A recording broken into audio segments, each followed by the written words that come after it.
अस्सलाम वालेकुम viewers, this is Abdul Rahman. Welcome to students diary. आज हम जिस टॉपिक पे बात कर रहे हैं वो है risk assessment in health care setup.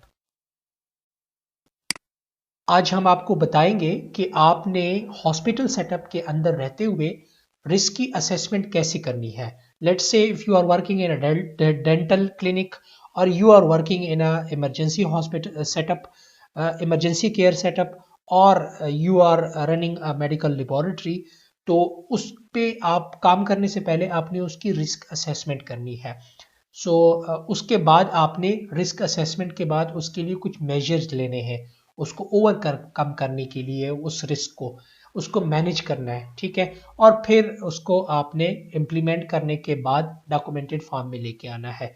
तो रिस्क असेसमेंट आज हम देखेंगे कि आपने कैसे करनी है। तो हमें इस रिस्क असेसमेंट की ज़रूरत क्यों पेश आती है? Why there is need of the risk assessment in your health care setup? पहली रीजन इसकी ये है कि the first step in achieving this operational goal is to assess the safety and security risk present in the laboratory. आपको अपनी laboratory के अंदर कौन कौन सी कमियां हैं सेफ्टी से रिलेटेड या सिक्योरिटी रिस्क वहां पे जो जो मौजूद है वो तब तक नहीं पता चलेंगी जब तक आप उसकी प्रॉपर असेसमेंट नहीं करेंगे। So that's why we need a risk assessment. फिर the primary purpose of laboratory risk assessment is to inform the decision making process that reduce the risk present in a laboratory. So overall इसके पीछे हमारा मकसद यही होता है कि हमारे जो लेबोरेटरी के अंदर जो जो रिस्क मौजूद है उसको हम जो भी कंसर्न अथॉरिटी है या जो भी डिसीजन मेकिंग हमारे लोग हैं, बोर्ड ऑफ गवर्नर्स हैं, उस तक कम्युनिकेट करें और फिर उसके लिए ताकि वो सर्टेन मेजर ले सके और रिस्क को मिनिमम किया जा सके। और फिर हम क्या करें कि at the most basic level understanding a particular risk therefore involve answering the following question. So why we are doing all these risk assessment? Because हमने इन 3 क्वेश्चंस को आंसर करना है। फिर उसके बाद वो हमें जो आउटकम है वो ट्रू सेंस में मिलेगा। What can go wrong? So risk assessment हम ये देखेंगे कि क्या गलत हो सकता है मौजूदा जो सेटअप है हमारा, या जो मौजूदा हेल्थ केयर सेटअप जहां मैं काम कर रहा हूँ यहाँ पे क्या गलत हो सकता है, इसकी डिजाइनिंग में क्या मसला है। केमिकल्स जो है वो गलत जगह पे बर्नर के पास रखे हुए हैं, या ऐसा है कि फ्यूम हुड या आपका बायोसेफ्टी कैबिनेट ऐसी जगह रखा हुआ है जहां पे एयर फ्लो जो है वो उसको इंटरप्ट कर रहा है, जिसकी वजह से आपका जो जर्म्स है वो या माइक्रोब्स है वो बाहर निकलने की बजाय और ज़्यादा आपको कंटेमिनेट कर सकते हैं। How likely is it? यानी चलो गलत तो एक है, अगर मसला कहीं पे आपको नज़र आ गया है, लेकिन ये कितना जल्दी इसकी चांसेस है फ्रिक्वेंटली कि ये हो सकती है, ये मिसहैप्स हो सकते हैं, ठीक है। तो how likely is it that something will happen, that incident will be occur or an accident can happen? Maybe certain time पे ये हो जाता है कि इंसिडेंट्स होते रहते हैं। इंसिडेंट्स वो है कि कोई मेजर किसी का फ्रैक्चर नहीं होता या कोई कंटेमिनेट उनको कट नहीं लगता या वो उसके कंटेमिनेशन जो है उसके ब्लड में नहीं चली जाती, तो हम उस वक्त तक उस इंसिडेंट को इग्नोर कर रहे होते हैं। जैसे अगर दरवाजे के पास ही आपने एक चीज रखी हुई है, मशीन रखी हुई है, और हर बंदा आके उसके साथ टकराता है, उसके हाथ में सैंपल भी होते हैं और वो संभल जाता है। मतलब डेली 2-3 केसेस ऐसे आते हैं कि वो बंदा टकराता है और संभल जाता है, लेकिन लोग इग्नोर कर रहे थे कि इंसिडेंट होते रहे, या नियर मिस हो जाता है, वो करीब से गुजर जाता है, बाल बाल बच जाता है, जैसे हम उसको नियर मिस कहते हैं। लेकिन उसको वो क्या करता है, लोग इग्नोर कर रहे होते हैं, अभी कुछ हुआ ही नहीं है। लेकिन जिस दिन वो गिर गया और सारा सैंपल उसके ऊपर गिर गया या मशीन के ऊपर वो गिर गया, प्रोब उसने तोड़ दी, तो फिर लोग उसको रिपोर्ट कर लेते कि ओहो ये तो एक्सीडेंट हो गया, ये तो क्या हो जाएगा। तो फिर उसके बाद वो उसको वहां से वो मशीन को दरवाजे के पास से हटा लेते हैं। ये जस्ट एक जनरल सी एग्जांपल है।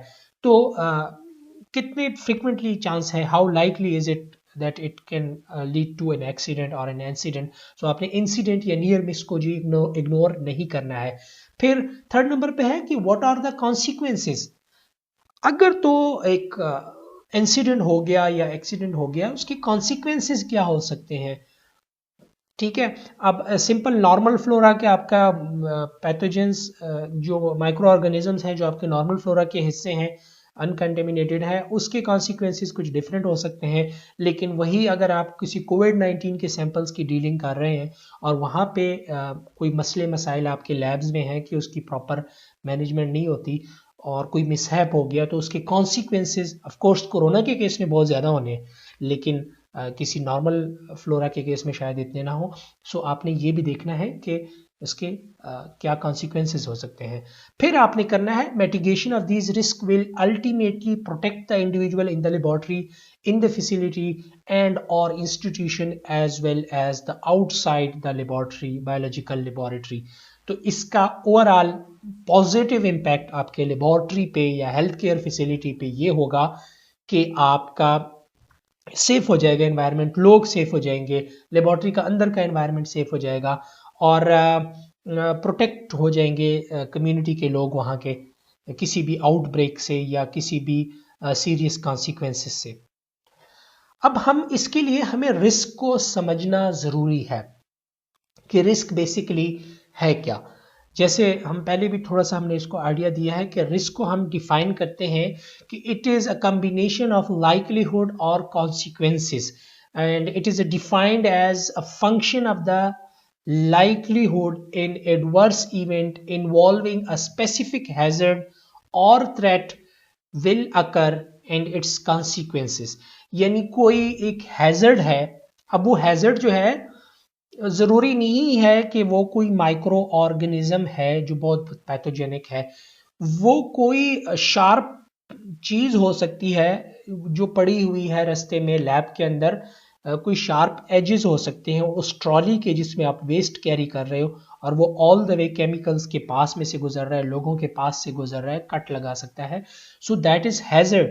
और उस हैजर्ड के कितने चांसेस है, लाइकलीहुड है, और उसके बाद अगर वो हो जाता है एक सर्टेन इवेंट्स, तो उसके बाद उसके कॉन्सिक्वेंसेस क्या होंगे, we call it as risk. ठीक है, तो उसको हम कंबाइन करते हैं। रिस्क को हम देखते हैं पैराई में जब भी रिस्क की बात आती है कि कितना लाइकलीहुड है एक एडवर्स इवेंट के होने का, और फिर अगर हो जाता है खुदा न खास्ता उसके आगे कॉन्सिक्वेंसेस क्या होंगे। हैजर्ड को हम देख लेते हैं कि हैजर्ड क्या चीज है। एनी ऑब्जेक्ट और a situation that has a tendency to cause a harm, anything that could be anything which has the tendency, जो आपको नुकसान पहुंचा सकता है। लैब की बात करेंगे तो वो पैथोजेंस वगैरह हो सकते हैं, केमिकल्स हो सकते हैं, डेंटल सेटअप में आपके इंस्ट्रूमेंट्स वगैरह हो सकते हैं जो स्टेरिलाइज नहीं है, किसी इमरजेंसी सेटअप में आपके वो पेशेंट्स हैं जो आ रहे हैं और जिसने मास्क नहीं पहना हो रहा और आप एक्सपोज हो रहे हैं या आपसे उनको खतरा हो रहा है। इसको अगर मैं आसान वर्ड्स में कह दूं कि हैजर्ड ये भी है कि एक यहाँ पे अगर आप देखें कि एक शार्क है जो कि दरिया में जो है वो मौजूद है या तालाब में एक शार्क मौजूद है, तो वो शार्क जो है वो आपके लिए हैजर्ड है, वो शार्क जो है वो आपके लिए हैजर्ड है, something that can potentially cause a harm to you. ठीक है, और रिस्क क्या है, जब आप उस दरिया में छलांग लगाओगे या उसको में तैराकी करोगे या उसको क्रॉस करने लगोगे तो आपको रिस्क होगा। ठीक है, आपका लाइकलीहुड बढ़ जाएगा आपका उसके साथ इनकाउंटर करने का, हैजर्ड के साथ एक्सपोज होने का। और फिर शार्क है तो फिर शार्क के कॉन्सिक्वेंसेस बड़े सीवियर होंगे, it can lead you to a death. ठीक है, अब यहाँ पे एक पॉइंट यहाँ पे समझने की ये है कि रिस्क जो है इस केस में जब ये हैजर्ड दरिया में मौजूद है और आप दरिया के बाहर किनारे पे खड़े हैं, दूर है दरिया से, तो आपका रिस्क लेवल बहुत मिनिमल है। आल्दो के हैजर्ड मौजूद है लेकिन आपका रिस्क लेवल कुछ और है। लेकिन जैसे ही आप दरिया में नहाने जाते हो या तैराकी करने जाते हो तो फिर आपका रिस्क लेवल जो है वो बढ़ जाता है। लाइकलीहुड बढ़ जाता है और उसकी कॉन्सिक्वेंसेस भी उतने ही सीवियर हो जाएंगे। अब रिस्क को अगेन वही बात रिपीट होगी कि अगर हम जनरली देखें तो ये सिर्फ आपके हेल्थ केयर सेटअप में ये अप्लाई नहीं होता, अगर आप जनरली देखें, और ये रोजमर्रा आपके घर के एनवायरनमेंट में हर जगह आपका ये अप्लाई हो सकता है। आपके घर में एक आपने केटल रखा हुआ है पानी का गर्म झूले के ऊपर, तो किचन में वो सेफ है, लेकिन उबल रहा है वो पानी, लेकिन जब वो बच्चा वहां जाता है और उसके पास खड़ा हो जाता है तो ऑफ कोर्स वो जो पानी है वो अब हैजर्ड बन गया है, और वो जो बच्चा है वो क्या है, उसके लाइकलीहुड बढ़ गई है कि वो उसके साथ कांटेक्ट कर जाएगा, और कॉन्सिक्वेंसेस क्या होंगे, अगेन शदीद होंगे, क्योंकि वो बच्चा जो है वो पानी से जल जाएगा। सिमिलरली एक रिस्क जो होता है, जो हैजर्ड होता है, वो मे बी एक बंदे के लिए हैजर्ड उतना ना हो, लेकिन दूसरे के लिए हैजर्ड वो उसका ज़्यादा कॉन्सिक्वेंसेस हो सकते हैं। जैसे कि अगेन मैं एक मिसाल लेता हूँ कि आपके घर के बाहर एक तालाब है जो आपने बनाया हुआ है पानी रिस्टोर करने के लिए। अब वो उसमें 3 फुट तक पानी है या 4 फुट तक पानी है, उसमें वहां से आप पानी भरते हो, तो जब आप जाते हो तो आपके लिए मे बी वो फायदेमंद चीज़ है, वहां से आप पानी भरते हो, लेकिन जब 1 या 2 साल का बच्चा उस तालाब के किनारे जाता है तो लाइकलीहुड बढ़ जाता है, वो वाटर उसके लिए हैजर्ड बन गया है, उसका लाइकलीहुड बढ़ जाता है कि वो उसमें गिर गया, और फिर कॉन्सिक्वेंसेज ये होंगे कि उसको तैराकी वगैरह नहीं आती तो उसने उसमें डूब जाना है, और वो बड़े सीवियर इफेक्ट होगा। सो लाइकलीहुड हमेशा प्री इंसिडेंट, यानी इंसिडेंट अभी हुआ नहीं है उससे पहले के जो वाकयात हैं, जो उसको हम लाइकलीहुड कहते हैं, that is the factor that affect whether और नॉट इंसिडेंट हैपन, कि इंसिडेंट वो कौन से फैक्टर्स ऐसे होंगे जिसकी वजह से इंसिडेंट के होने या ना होने के चांसेस कम या ज्यादा होंगे। कॉन्सिक्वेंसेस क्या है, that is after the incidents, जो आपके पास उसके इफेक्ट्स आएंगे या सिवेरिटी होगी उसको हम कॉन्सिक्वेंसेस कहेंगे। अब इसी को अगर हम पकड़ के बायो सेफ्टी के पॉइंट ऑफ व्यू से ले आए तो फिर लैब या हेल्थ केयर सेटअप में, डेंटल क्लिनिक्स में या आपके डायलिसिस क्लिनिक में, तो वहाँ पे आपके पास इसका नोवियत चेंज हो जाएगी। ठीक है, प्री इंसिडेंट में आपके पास लाइकलीहुड में ये है कि कोई हैजर्डस और एजेंट और उसकी प्रॉपर्टीज क्या है कि जो जिससे आप डील कर रहे हो, और रीयूज आइटम्स है तो प्रॉपर स्टेरिलाइज हुए या नहीं, अगर नहीं हुए तो उसमें जो एजेंट पॉसिबल है तो उसकी प्रॉपर्टीज क्या है, ग्राम पॉजिटिव है, ग्राम नेगेटिव है, इन्वेलप्ड है, नॉन इन्वेलप्ड वायरस के चांसेस हैं, और वर्क प्रैक्टिसेस आपकी कैसी है, लैब एक्टिविटीज कैसी है, बायोसेफ्टी प्रैक्टिसेस क्या है, ये सारे वो डिफाइन करेंगे कि आपके लाइकलीहुड के चांसेस इस जर्म्स के कितने हैं हैजर्ड से। सो हैजर्ड जो है वो उसमें कोई एजेंट हो सकता है, कोई biological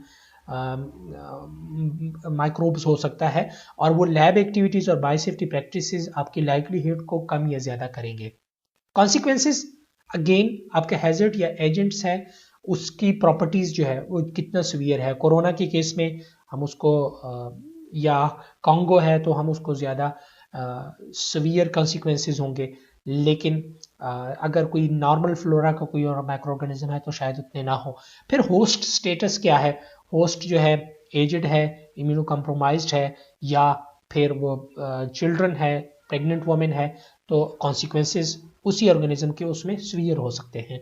availability of prophylaxis in treatment, क्या अगर आपका एक्सपोजर हो जाता है तो उसके ट्रीटमेंट आपके पास है, कोई प्रोफाइलेक्टिक उसके लिए आपके पास मटेरियल मौजूद है कि उसके मेजर आप ले सकें, अगर नहीं है तो कॉन्सिक्वेंसेस अगेन बढ़ जाएंगे। यही चीज़ आपकी अप्लाई होती है बायोसिक्योरिटी रिस्क में।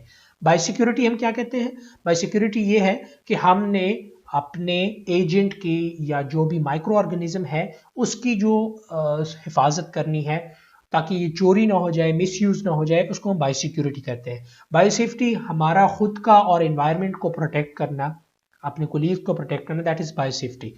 तो बायोसिक्योरिटी में प्री इंसिडेंट में लाइकलीहुड क्या है कि कोई एसेट है या एजेंट प्रॉपर्टीज है, उसमें आपके पास क्या है, कोई माइक्रो ऑर्गेनिज्म है या आपने कोई नया रिकॉम्बिनेंट टेक्नोलॉजी से कोई आपने चीज बनाई है जो कोई पता नहीं है कि सोसाइटी में उसका क्या इम्पैक्ट होगा, या ये कह दें कि कोई बेनिफिशियल चीज़ आपने बना ली है और वो आपका पेटेंट है, फ्यूचर में आप उसको यूटिलाइज करोगे। फॉर बेनिफिट्स, लेकिन अब उसको आपने बाई सिक्योरिटी तो करनी है ना, उसकी हिफाजत करनी है कि कोई इसको चुरा ना ले आपके लैब से। तो उसके लिए आपने क्या मेजर लिए हैं, लेबॉर्ट्री इन्वायरमेंट क्या है, लैब एक्टिविटीज़ क्या है, बाई सिक्योरिटी प्रैक्टिसेस क्या हैं, ये सारी आप देखेंगे। ये आपकी लाइकलीहुड को देखेगा कि आप कितने परसेंट चांसेस हैं, लोगों का आना जाना कितना है, सेफ्टी लॉक्स कहाँ पे है, आप किस तरह की जो एजेंट्स को आप डील कर रहे हैं वो क्या एक पॉकेट में डाल के भी कोई लेके जा सकता है। तो ये सारी चीज़ें आपकी लाइकलीहुड के चांसेस को कम या ज़्यादा कर लेती है। फिर इसकी कॉन्सिक्वेंसेस क्या होंगे, अगर वो आपसे कोई चोरी कर जाता है, ले जाता है, तो वो अगर कोई वो पैथोजेनिक है तो वो उसको नेगेटिव यूज़ कर सकता है, सोसाइटी में उसको फैला सकता है, ठीक है, या उसका इकोनॉमिक इफेक्ट हो सकता है। जाहिर है वो आपका पूरा फार्मूला चुरा के ले गया है, तो वो उसको आगे फर्दर यूटिलाइज करेगा, सोसाइटी पे इफेक्ट होगा, साइकोलॉजिकली आपको डिस्टर्ब करेगा।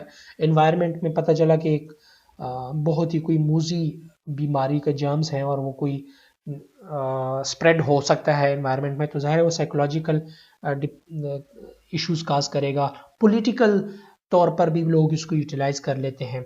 तो ये सारे जो लाइकलीहुड या कॉन्सिक्वेंसेस हैं वो बाई सेफ्टी के लिए आपने अलग से डिज़ाइन करने हैं, बाई सिक्योरिटी के लिए आपने अलग से रिस्क असेसमेंट करनी है। तो उसके अकॉर्डिंगली आपने, और डेली लाइफ में भी आप घरों में भी एक चीज़ इंस्टॉल करने जा रहे हैं तो आप उसकी पहले रिस्क असेसमेंट करें कि मैं यहाँ इंस्टॉल कर रहा हूँ तो उसके लिए मुझे क्या क्या चीज़ों का ध्यान रखना चाहिए ताकि इसमें रिस्क जो है वो कम हो जाए। अब रिस्क को अगर हम देखें तो रिस्क हमारे पास तकरीबन दो टाइप के होते हैं।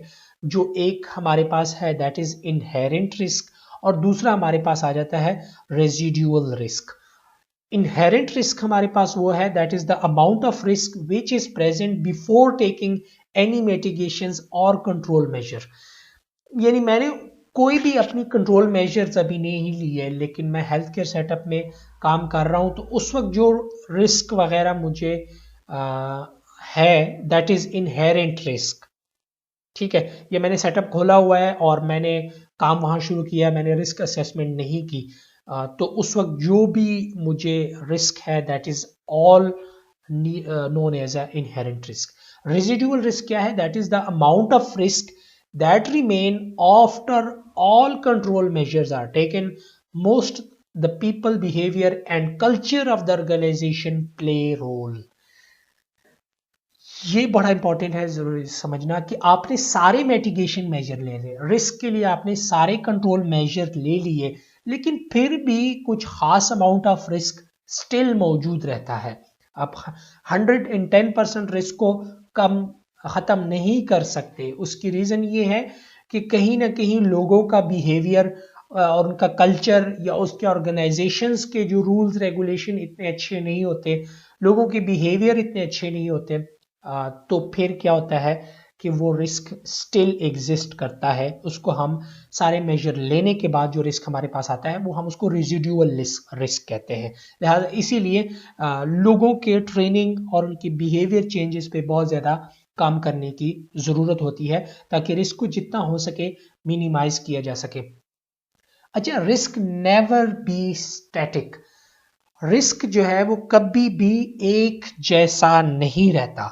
मैंने आपको पहले वो बच्चे की भी एग्जांपल दी है, और कि रिस्क जो है वो कॉन्स्टेंटली आपके पास चेंज होता रहेगा।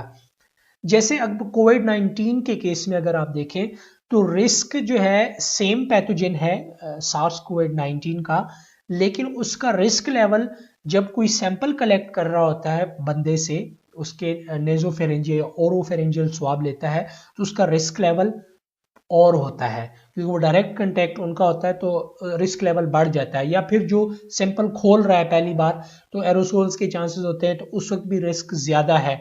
लेकिन फिर जो उसकी डीएनए एक्सट्रैक्शन कर रहा है, आरएनए एक्सट्रैक्शन कर रहा है, आरएनए एक्सट्रैक्शन में भी रिस्क लेवल ज़्यादा है, आप बायोसेफ्टी कैबिनेट के अंदर करोगे। लेकिन जब वो ट्रीट हो गया केमिकल्स के साथ, डीएनए एक्सट्रैक्शन आरएनए एक्सट्रैक्शन उसकी हो गई है, तो जब उसको पीसीआर रूम में लेके जाएगा for PCR cycle polymerase chain reaction के लिए लेके जाएगा, तो उसका रिस्क लेवल निस्बतन कम होगा क्योंकि आरएनए एक्सट्रैक्ट हुआ हुआ है, वो ट्रीट हुआ हुआ है, तो डायरेक्ट वायबल आपको कोई उसमें से ट्रांसफ़र होने की चांसेस कम हो जाएंगे। सो पैथोजन सेम है, लैब आपकी सेम है, लेकिन मुख्तलिफ पॉइंट्स पे उसका रिस्क जो है वो आपकी तरफ उसका चेंज होता रहा है। तो ये आपके पास इनहेरेंट रिस्क जो है वो तो ठीक है, लेकिन रेजिडुअल रिस्क स्टिल एग्जिस्ट करता है अगर आप कितनी ही मेजर ले लें, लेकिन हाँ आप उसको ऑप्टिमाइज कर सकते हैं, मिनिमाइज कर सकते हैं। अब आपने risk medication, biological risk medication के लिए क्या कौन कौन से 4 इंपॉर्टेंट स्टेप्स हैं जो आप लेंगे रिस्क को कंट्रोल करने के लिए। First of all you will identify the risk. Risk को आइडेंटिफाई जब तक नहीं करेंगे तो आप जो है कुछ भी उसके लिए मेजर नहीं ले सकते। आपको हैजर्ड्स के बारे में कुछ पता ही नहीं है कि रिस्क किस चीज़ का है, इस हैजर्ड से मुझे रिस्क है या जो माइक्रोऑर्गेनिज्म है उससे मुझे रिस्क है, उसको जब आइडेंटिफाई नहीं कर सकोगे तो उसके लिए आप मेजर्स कैसे ले सकोगे। फिर उसकी आपने असेसमेंट करनी है कि ठीक है हैजर्ड मौजूद है और रिस्क है, बिल्कुल है, अब कितना है, कॉन्सिक्वेंसेस क्या हो सकते हैं, ये आपने उसको रिस्क की असेसमेंट होगी। फिर आपने रिस्क की मैनेजमेंट करनी है। वही मिसाल, अगर मशीन पड़ा हुआ है बिल्कुल दरवाजे के पास तो आप बार बार उसके ऊपर गिर सकते हैं। या रिस्क मैनेजमेंट ये हो सकती है कि आप जो certain type of chemicals use कर रहे हैं, ठीक है, वो या सॉरी रिस्क में आप सर्टेन आपके जो रूम है जहाँ पे आपका स्टोरेज रूम है वहाँ पे आपका टेम्परेचर जो है वो गर्मियों में समर में ज़्यादा हो जाता है, so that could B easily deteriorate your chemicals and that chemicals when you will use for as a disinfectant will not work properly। ठीक है, तो उसको आपने मैनेज करना है कि रूम के लिए आपने एसी इंस्टॉल कर लिया या आपने रूम को केमिकल्स को किसी ऐसे स्टोर रूम में शिफ्ट कर लिया जहां टेम्परेचर मेंटेन हो सकता है, दैट इज रिस्क मैनेजमेंट। फिर आपने रिस्क को कम्युनिकेट करना है। कम्युनिकेट आपने ये करना है कि कोई रिस्क आपने मैनेजमेंट भी कर ली, फिर आपने लोगों तक उसको कम्युनिकेट करना है, रिस्क के बारे में बताना है कि आप मेजर ले लिए हैं और स्टिल कौन से जगहों पे आपको प्रॉब्लम हो सकता है। हायर ऑप्स को आपने कम्युनिकेट करना है कि all measure has been taken but still in that case if you are processing that kind of organisms you need a biosafety cabinet, still risk will be there, PPEs should be done every time you are working with this organism, लेकिन उसके बावजूद भी आपके लिए still ये risk काज कर सकता है। या एक वेट फ्लोर है जिसकी आपने क्लीनिंग की है तो आप उसको कम्युनिकेट करते हो कि ये हमने डिसइंफेक्ट किया है ताकि कोई भी जर्म्स जो है इस पर मौजूद ना रहे, but still the wet is floor is wet, you shouldn't go there because you can slip over there, so that is a kind of communication and that communication you will also communicate with your higher ops, the decision making people कि ये mitigation कर ली गई है, management कर ली गई है, लेकिन still the risk exists and that risk has that kind of consequences।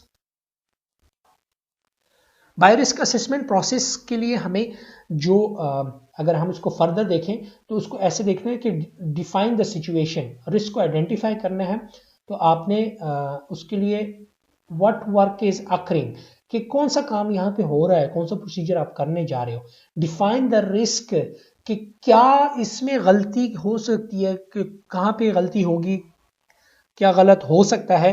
फिर आप उसको कैरेक्टराइज करोगे कि ये रिस्क जो है वो किस तरह का है, कितने चांसेस है कि ये हो जाएगा, इंसिडेंट हो सकता है और उसके कॉन्सिक्वेंसेस क्या होंगे, ये that is characterization of the risk. Determine if risk are acceptable, क्या रिस्क आपका एक्सेप्टेबल है, यानी कि आप उसको एक्सेप्ट कर सकते हैं कि इतने अमाउंट में हम गुजारा कर सकते हैं, अगर इतना रिस्क है तो कोई बात नहीं। आप अपने मैनेजमेंट को एंगेज करें और की स्टेक होल्डर्स को उसके बारे में बताएं कि ये रिस्क है, इसके लिए आप ये स्टेप्स करें ताकि, और फिर इम्प्लीमेंट रिस्क मिटिगेशन मेजर, और आप वो all ensure all risk are acceptable post implementation of mitigation measure. फिर आप जब उसके लिए मेजर लेते हो उस रिस्क को कैरेक्टराइज और आइडेंटिफाई करने के बाद फिर आप देखें कि जो रिस्क क्या इतना कम हो गया है कि हम उसको एक्सेप्ट कर सकते हैं कि इतने रिस्क के साथ हम ठीक है चला लेते हैं लैब्स को। अगर वो एक्सेप्टेबल रेंज में नहीं है you will never continue the procedure. Again that is a kind of the cycle जो आप बार बार इन स्टेप्स को देखोगे, define risk, characterization of risk, determine if risk are acceptable, yes you can go with the procedure, no then should go for implementation of certain control measure. फिर आप again दोबारा जब कंट्रोल मेजर आपने ले लिए उसके बाद आप दोबारा सिचुएशन को देखोगे, हैजर्ड को आइडेंटिफाई करोगे, होस्ट को देखोगे कि इम्यूनाइज्ड है या नहीं है, या उसने पीपीज पहनी या नहीं, define work activities and lab environment, किस नोयत का काम हो रहा है और उसके एनवायरनमेंट को देखोगे लैब के कि वो सूटेबल है इसके लिए या नहीं। अगर वो फुलफिल कर रहा है फिर आप रिस्क को आइडेंटिफाई करोगे, फिर डिफाइन करोगे, उसकी कैरेक्टराइजेशन करोगे और फिर आप डिटर्मिनेशन करोगे, उसकी फ्लो चार्ट से देखोगे उसके आपके पास जो की पॉइंट्स होंगे जिसको आपने नोटिस करना है कि वो एक्सेप्टेबल रेंज में आ गया है, नहीं आया तो दोबारा आप इस प्रोसीजर पे जाओगे, अगर आ गया है तो ठीक है, you can go with the procedure now. So overall biosafety risk assessment process की अगर हम समरी देखें, जब आपने अपने हेल्थ केयर सेटअप की असेसमेंट करनी है या लैब की असेसमेंट करनी है तो आपने ये स्टेप्स फॉलो करने होंगे। First of all define the situation, कि सिचुएशन क्या है, आइडेंटिफाई करें हैजर्ड को फर्स्ट स्टेप में। Create a list of biological agents currently used, आपके लैब के अंदर कौन से बायोलॉजिकल रिस्क एजेंट्स यूज हो रहे हैं और what are the biological characteristic of the agents, उस हैजर्ड की कैरेक्टरिस्टिक क्या है, किस टाइप के वायरसेस या बैक्टीरिया जो है जिसके साथ आप डील कर रहे हैं। स्टेप 2 में आप जाएंगे कंसीडर द होस्ट।